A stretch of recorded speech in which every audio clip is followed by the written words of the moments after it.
Hello, especially for the Dirty Secrets channel. Emily first noticed it during the neighborhood barbecue. The way David's eyes lingered on Lauren, their new neighbor, a moment too long. How his laugh seemed more genuine when she was around. Emily had brushed it off initially. Lauren was attractive, with her perpetual tan and effortless style. It was natural to look. But now, as Emily stood at their kitchen window watching David help Lauren unload groceries from her car, the uneasiness returned. He was laughing again, that deep, unguarded laugh she hadn't heard directed at her in months. His hand touched Lauren's shoulder casually, lingering there as if it belonged.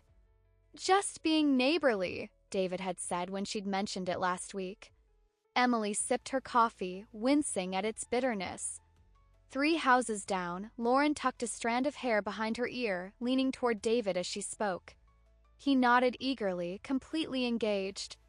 That night at dinner, Emily asked about his day. "Uneventful," David replied, scrolling through his phone. "Just work and a quick stop at the hardware store." Emily stabbed at her salad. "I saw you helping Lauren earlier." David's eyes flicked up momentarily. "Oh, right. Just carried in some bags. She's still getting settled." "She moved in 2 months ago." David shrugged. "Some people take longer to settle in." Later, as they prepared for bed, Emily caught David staring out their bedroom window. From this angle, there was a clear view of Lauren's house. A light was on in her bedroom. "Coming to bed?" Emily asked. David startled slightly. "Yeah, just checking the weather." That night, Emily lay awake beside her sleeping husband, wondering when they'd stop talking about anything real, and why the sight of him watching their neighbor felt like a sliver of ice in her chest. Clock read 12:37 a.m. when Emily woke to an empty bed. The sheets on David's side were cool to the touch. She sat up, listening to the quiet house. "David," she called softly. No response. Emily slipped out of bed and padded down the hallway. The house was dark except for the dim glow of the security panel by the front door. She checked the kitchen, the living room, then David's home office, all empty. A soft mechanical whir drew her attention to the garage. She opened the connecting door just in time to see the main garage door closing, David's car already backing down the driveway. Emily stood frozen, watching through the small windows as his taillights disappeared down the street. No text, no note explaining where he was going at this hour. She returned to the kitchen and made some tea, then settled by the living room window. From her position, she could see most of the street, including Lauren's house. 20 minutes later, David's car appeared, parking not in their driveway, but a few houses down near Lauren's. She watched as he walked, not to their home, but directly to Lauren's front door. He didn't knock.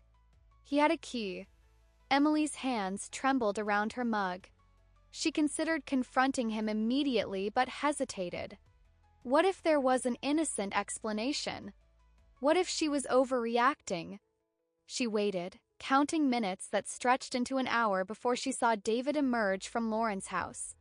He paused on the porch, looked back as if to say something, then walked to his car. Emily rushed upstairs and slipped into bed before he returned. She heard the garage door, his quiet footsteps, the bathroom sink running. When he finally slid into bed, she could smell unfamiliar perfume on his skin. "Where did you go?" she asked, her voice steady despite her racing heart. He stiffened beside her. "Just went for a drive. Couldn't sleep." "At nearly 1 in the morning? It clears my head." He turned away from her.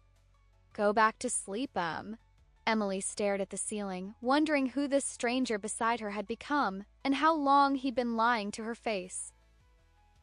Emily was preparing dinner when David's phone buzzed on the counter. He was upstairs showering, and they'd had a good day, a rare Saturday where they'd actually spent time together, hiking a nearby trail. For a few hours, she'd almost forgotten her suspicions. The phone buzzed again. And again. Emily glanced at the screen out of habit. Unknown number tonight. Same time. Can't wait to feel you again. Emily's hand froze midway through chopping carrots. her heart hammered against her ribs. She picked up the phone, checking for more messages, but the screen had locked. When David came downstairs, hair still damp, she'd composed herself enough to continue cooking. "Your phone kept buzzing," she said casually. David snatched it up immediately, checking the notifications. His expression shifted subtly, a tightening around his eyes, a slight clench of his jaw before he forced a neutral look. "Probably work," he muttered, fingers tapping rapidly. "On a Saturday. You know how it is. The Anderson project is behind schedule." Emily nodded, remembering multiple nights when the Anderson project had kept him working late. How convenient. That night, Emily lay in bed pretending to read while David claimed he needed to finish some work. At 11:30, she heard him on the phone in his office, speaking too quietly to make out the words. At midnight, he peeked into the bedroom. Emily kept her breathing steady, feigning sleep. 15 minutes later, she heard the garage door opening. This time, she followed him. She called a rideshare and tracked his car to a small hotel downtown, not Lauren's house as she'd expected. Through the lobby windows, she watched David greet the front desk clerk familiarly before taking the elevator. Emily sat in her car for an hour, debating whether to go inside. Eventually, she returned home, a cold emptiness spreading through her chest. The next morning, David made breakfast as if nothing had happened. "You slept well," he commented. "Didn't even stir when I got up to use the bathroom." Emily took a sip of coffee to hide her expression. "I was tired from our hike." As David showered again, his second shower in 12 hours, Emily checked his phone. The messages from the unknown number had been deleted. "I brought you these." Emily held out a plate of homemade cookies. Sort of a belated welcome to the neighborhood. Lauren looked surprised, standing in her doorway in yoga pants and a fitted tank top. "That's so thoughtful. Would you like to come in?" Emily smiled, stepping inside Lauren's elegantly furnished home. Everything was minimalist and expensive-looking, nothing like Emily and David's cozier style. "Beautiful place," Emily commented, noting the absence of personal photos or mementos. The house felt staged, like a model home. "Thanks," Lauren said. "Till getting it exactly how I want it." Coffee. Over the next hour, Emily learned that Lauren was a marketing executive who had recently transferred to the city office. She was divorced, no children, and had traveled extensively. She asked few questions about Emily's life or marriage, which struck Emily as odd for someone supposedly new to the area. "How are you liking the neighborhood?" Emily asked. "It's perfect," Lauren replied with a smile that didn't quite reach her eyes. "Everyone's been so welcoming. Especially your husband." The way she said "your husband" made Emily's skin prickle. David's always been friendly. "He mentioned you're a graphic designer? That must be fascinating work." Emily nodded, filing away the fact that David had discussed her career with Lauren. "It can be. I actually work from home most days, so I see a lot of the neighborhood activity." Something flickered across Lauren's face, concern? Annoyance? Vanished quickly. As Emily prepared to leave, she noticed a man's watch on the side table. It looked familiar. "Someone special in your life?" Emily asked, nodding toward the watch. Lauren's smile turned enigmatic. "Just someone who forgets things sometimes." That evening, Emily checked David's dresser drawer. His expensive watch, the one she'd given him for their anniversary 2 years ago, was missing. Over the next 2 weeks, Emily made a point of dropping by Lauren's house regularly, always with some neighborly pretext. Each visit revealed small inconsistencies in Lauren's stories about her past, and subtle hints that she knew more about David than a new acquaintance should. During one visit, Emily noticed Lauren checking her phone repeatedly. "Expecting someone?" Emily asked. "Just a work call," Lauren replied.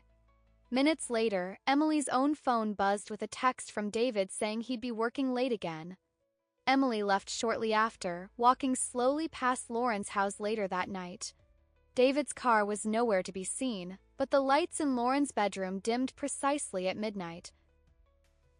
"David hates seafood," Emily said, setting down her wine glass at their neighborhood book club. She'd strategically selected Lauren's house for this month's meeting. "He had a bad experience with shellfish as a kid." Several neighbors nodded, familiar with David's aversion.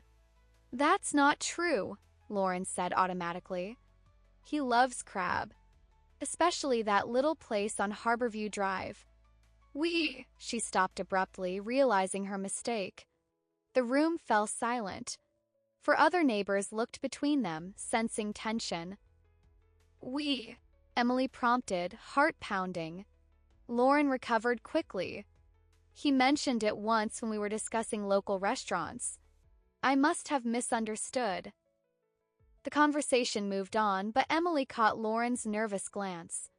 There was no way David had mentioned his supposed love of crab. He refused to even enter seafood restaurants. More importantly, Harborview Drive wasn't local, it was in Seattle, where David had attended college. After the other neighbors left, Emily lingered. "That was strange earlier," she said casually. "About David and seafood." Lauren busied herself collecting wine glasses. "Like I said, I must have misheard. Harborview Drive is in Seattle. Did David tell you he went to college there?" Lauren's movements stilled momentarily. "He might have mentioned it. And that restaurant? The crab place?" Lauren met Emily's eyes directly now, something shifting in her demeanor. "Look, David and I have had a few friendly conversations. Maybe he talks to me about things he doesn't discuss with you. That happens in marriages." The implication hung in the air between them. "How would you know what happens in marriages?" Emily asked quietly. "You said you've been divorced for years." Lauren's smile turned cold. "Some lessons stay with you." As Emily walked home, her phone buzzed with a text from David. "Working late. Don't wait up." She typed back, "We need to talk about Harborview Drive." 3 dots appeared, disappeared, appeared again. Finally, "What about it?" "And the crab restaurant you love so much." No response came. When she got home, Emily searched through their old storage boxes until she found David's college yearbooks. She'd never looked through them carefully before, had never had reason to. Now she did. The storage room was dusty and rarely visited, filled with boxes they'd moved from apartment to apartment and finally to this house. Emily found David's college memorabilia in a plastic bin labeled UW Stuff. She sat cross-legged on the floor, flipping through yearbooks and photo albums.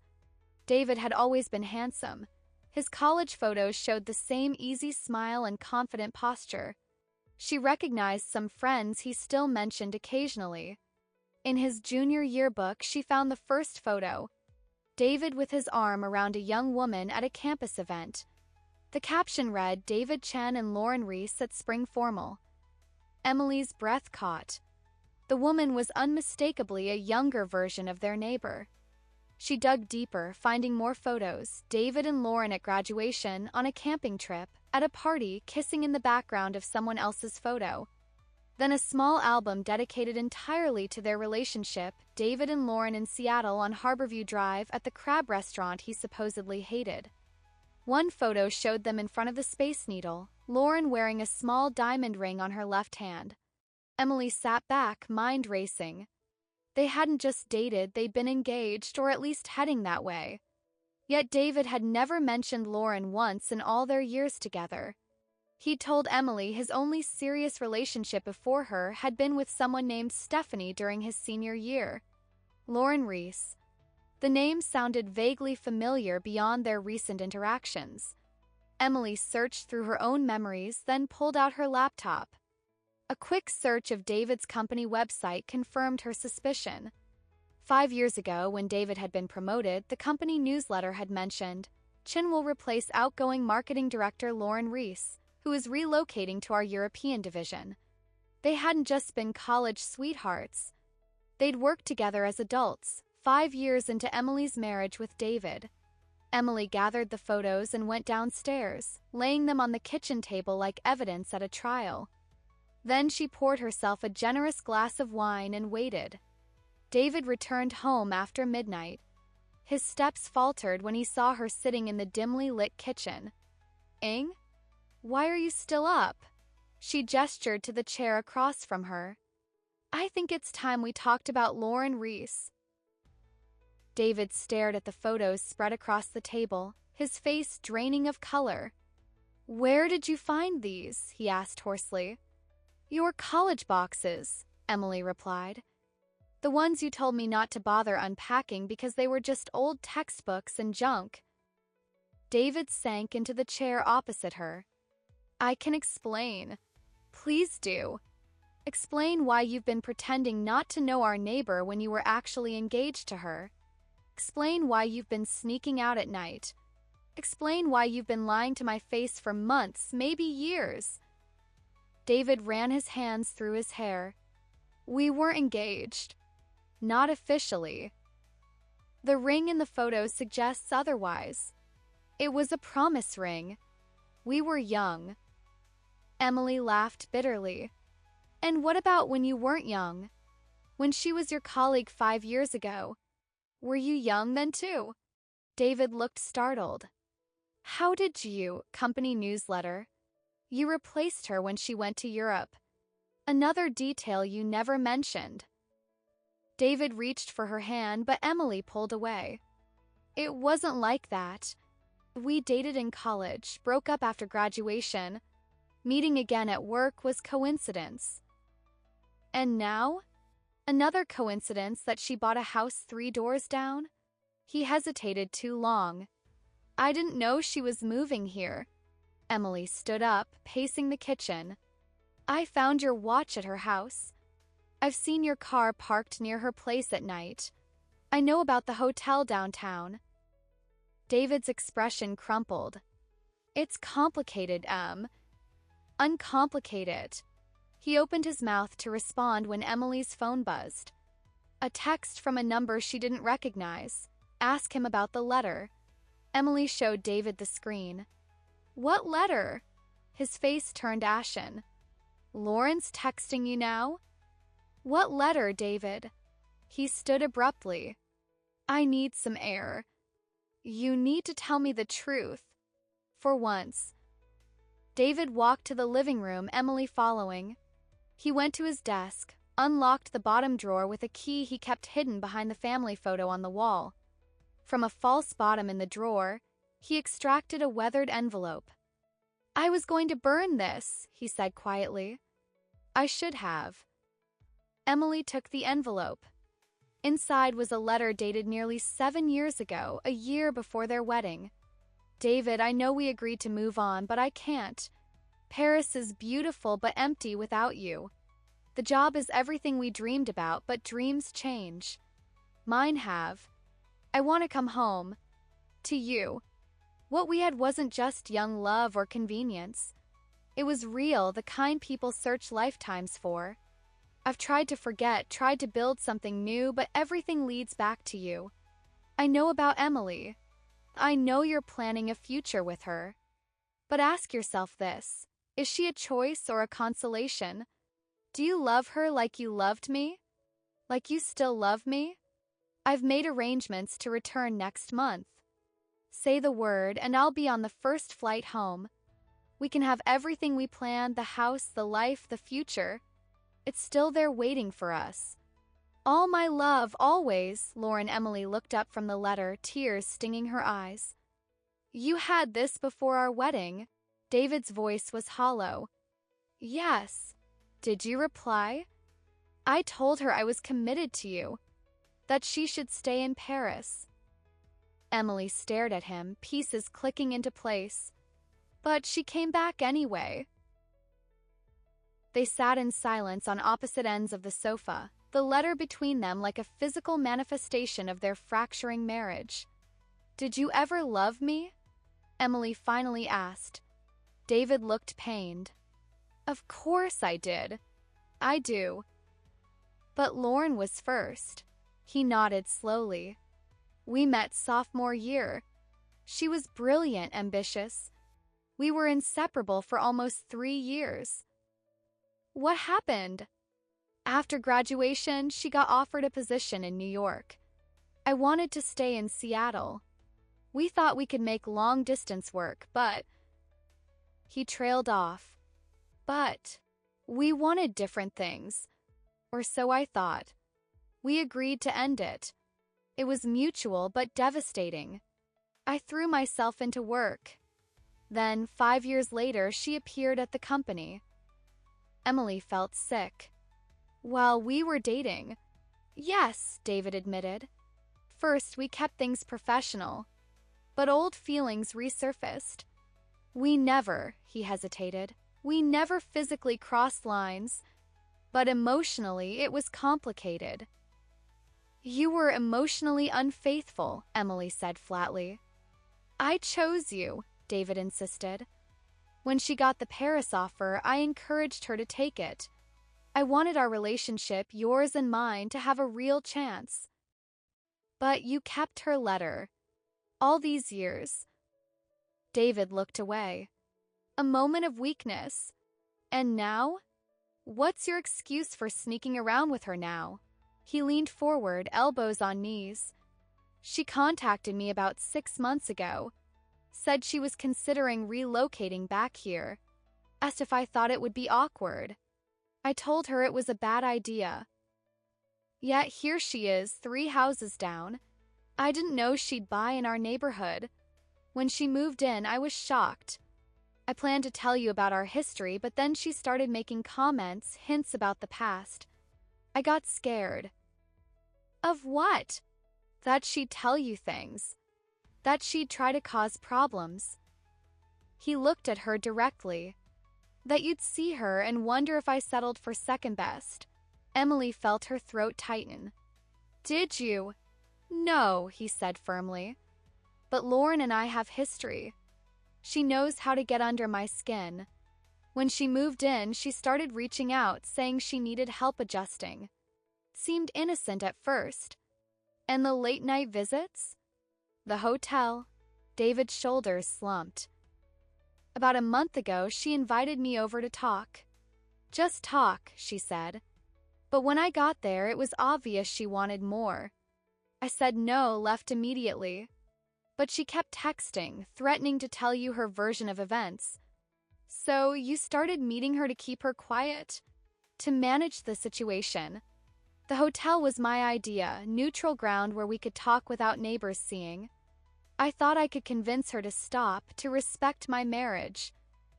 Emily laughed harshly. By lying to me and sneaking around, I was trying to protect us. It doesn't feel like protection, David. Feels like betrayal. He reached for her hand, and this time she didn't pull away. I'm telling you everything now. Lauren and I have history, yes. But it's you I chose. It's you I want. Emily studied his face, searching for truth. Is it over with her? Really over? Yes, he said. I swear it's over. But even as he spoke, Emily saw something in his eyes, a flicker of doubt, of unresolved emotion that made her question every word. 3 days passed in a strange détente. David slept in the guest room at Emily's request. They maintained civil conversations, largely about logistics and household matters. He came home directly after work each day, making a visible effort to be present and accountable. Emily watched and waited, uncertain what she believed or wanted. On the 4th day, she left home for a coffee meeting with a client. The meeting ended early, and she returned home unexpectedly at noon. David's car was in the driveway, though he'd said he had meetings all day. She entered quietly, hearing voices from the kitchen. David and a woman speaking in hushed and tense tones. Emily moved silently through the living room, stopping just before the kitchen doorway. This has to end, David was saying. I've told her everything. Not everything, Lauren's voice replied. Not about Dubai. That's ancient history. Doesn't matter anymore. It matters to me, Lauren said, her voice softening. What we had matters. Had. Past tense. Is it though? Can you honestly stand there and tell me you feel nothing? Silence stretched between them. Emily held her breath. Lauren, David finally said, his voice rough, I'm trying to save my marriage. Why? Because it's convenient? Safe? Or because you truly love her more than you ever loved me? More silence. Emily peered around the doorframe. They stood close together, Lauren's hand on David's chest, his hand covering hers as if unsure whether to remove it or hold it there. Tell me you don't think about us, Lauren whispered. Tell me you don't wonder what might have been. David's other hand moved to Lauren's face, thumb tracing her cheekbone in a gesture so intimate it made Emily's chest ache. What I wonder doesn't matter. What matters is the choice I'm making now. Lauren leaned forward, pressing her forehead to his. We were magic together, David. We still could be. I made vows, he said, but his body betrayed his words, leaning into her touch. Vows based on lies. You never told her about us. About Dubai. About the real reason I left for Paris. Please, David whispered, though it wasn't clear whether he was asking her to stop or continue. Lauren's hand slid up to the back of his neck. Their lips were inches apart. Tell me to go and I will. Tell me you don't love me anymore. Emily stepped into the kitchen. Yes, David. Tell her. They jumped apart, David's face draining of color. Emily, I thought your meeting ended early, she said coldly. Clearly I'm interrupting something. Lauren didn't look embarrassed, she looked triumphant. Emily, I was just leaving. No, stay, Emily said. I'd love to hear about Dubai, and why you really left for Paris. David moved toward her. This isn't what it looks like. It looks like you were about to kiss your ex-girlfriend in our kitchen while I was supposedly at a meeting. We were talking, with your hands on her face, with her practically in your arms. Lauren smiled slightly. I should go. No, Emily said firmly. I want answers. What happened in Dubai? What have you been hiding from me? The two of them exchanged glances, a lifetime of shared secrets in that single look. Tell her, Lauren said softly, or I will. David sank into a kitchen chair, defeat etched across his face. After Lauren and I broke up post-college, I was devastated, he began. 2 years later, her company and mine co-sponsored a conference in Dubai. We hadn't spoken since the breakup, but seeing her again. He trailed off. Lauren picked up the narrative. It was like no time had passed. Connection was still there, stronger than ever. We spent the week together, David continued. When we returned, we started seeing each other again, secretly. She was based in New York, I was here, but we made it work. For almost a year. Emily felt the floor tilt beneath her. When we met, when we started dating, you were with her? David wouldn't meet her eyes. Technically, yes. There's nothing technical about it, Lauren interjected. We were together. Exclusively, I thought. Then he met you and suddenly needed space to figure things out. Emily remembered those early months with David, his sporadic availability, the mysterious work trips, his reluctance to make their relationship social media official. You were cheating on her with me, Emily said slowly. And now you're cheating on me with her. A perfect circle. It wasn't like that, David insisted. Things with Lauren were complicated. The distance was hard. When I met you, it felt like a fresh start. Lauren laughed bitterly. Tell her the rest, David. Tell her why I really went to Paris. David looked physically ill. Lauren got pregnant. The words hit Emily like a physical blow. She gripped the counter to steady herself. I was carrying his child when he started seeing you, Lauren said, eyes glistening. We were planning a life together. Then suddenly he wasn't answering my calls. He said he needed time. What happened to the baby? Emily asked, her voice barely audible. Lauren's gaze hardened. There is no baby. I lost it at 12 weeks. When I called David, devastated, he was on a date with you. He said he was figuring things out and couldn't come to New York. David buried his face in his hands. I panicked. I was a coward. You were cruel, Lauren corrected. You abandoned me when I needed you most. Emily felt sick. In Paris? My company offered me the transfer after I took bereavement leave, Lauren explained. David encouraged me to take it, said it would be a fresh start for both of us. That's when I realized I was just a game to him.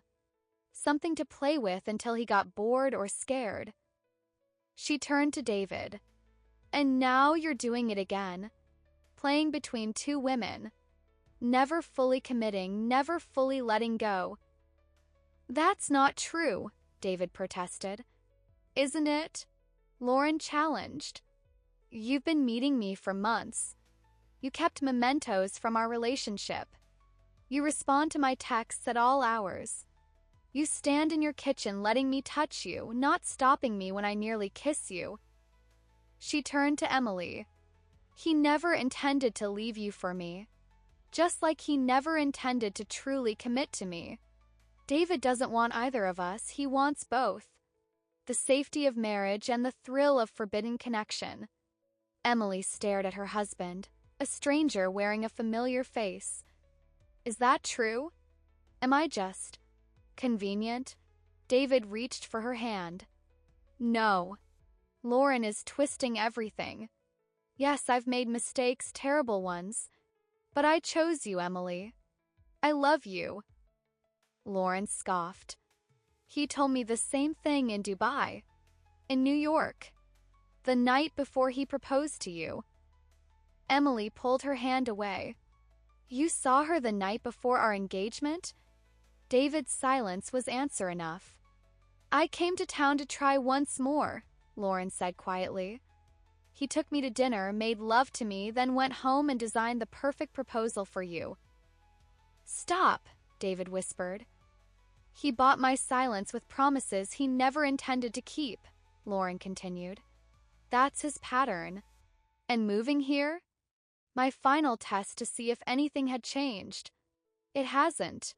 He's still the same man who wants everything and commits to nothing. Emily felt oddly calm, as if watching the scene from a distance. Why tell me this now? Why move here and disrupt our lives? Lauren's expression softened slightly. 'Cause someone should know who he really is. And because I'm done being played. She moved toward the door, pausing beside Emily. He never told you about the miscarriage because it didn't fit his narrative of being a good guy who simply fell in love with someone new. The truth is, he's neither good nor bad, he's just selfish. Always has been. After Lauren left, silence engulfed the kitchen.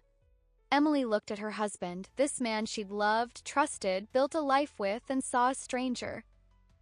Emily, he began, voice breaking. I can explain. Don't, she said quietly. There's nothing left to explain. Emily sat alone in their bedroom, a suitcase open on the bed. The events of the day replayed in her mind as she methodically packed essentials. Confrontation in the kitchen. Lauren's revelations. David's broken attempts at explanation. She would stay with her sister until she figured out next steps. David had retreated to his home office, respecting her request for space. She hadn't decided yet whether their marriage was over, only that she needed distance to think clearly. A soft knock at the bedroom door interrupted her thoughts. "Ing?" David's voice was hesitant. "Before you go, there's something you should see." She considered ignoring him, but ultimately opened the door. David held out his phone, showing a text conversation with Lauren. "It's done. She believes everything. I'll be moved out by the end of the month as agreed." Emily took the phone, scrolling through messages dating back 6 months. Her blood ran cold as she read. David, she's starting to ask questions about you. How much longer is this going to continue? Lauren, until the money comes through. Don't get cold feet now. David, this was supposed to be a short con. Get in, get the insurance payout, get out. Not.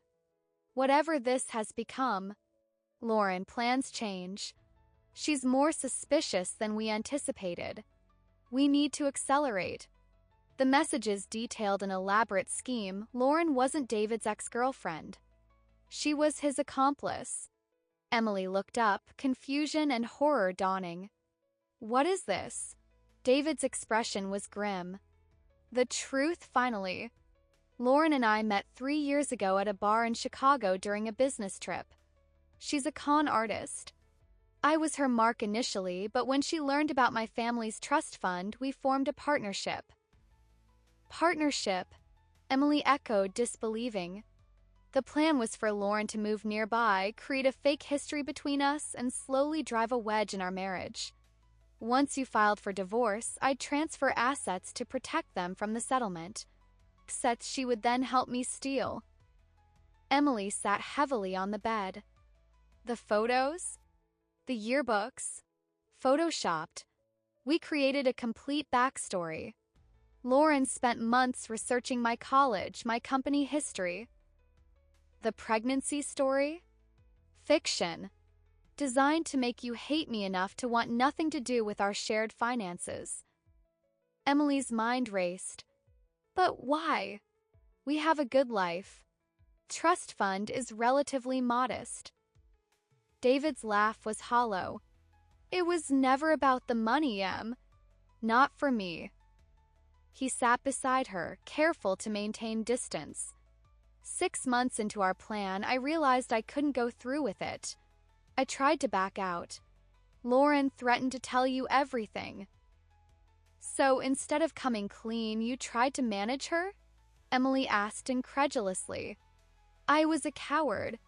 Afraid of losing you, afraid of jail. The hotel meetings were me trying to pay her off to leave. The scene you witnessed today was her final attempt to salvage the con. When I refused to transfer the money, she decided to blow everything up. Emily stared at the messages, reality shifting yet again. Why tell me now? Because Lauren left town an hour ago with $50,000 from my personal savings, everything I could liquidate quickly. That was my final payment, my way out.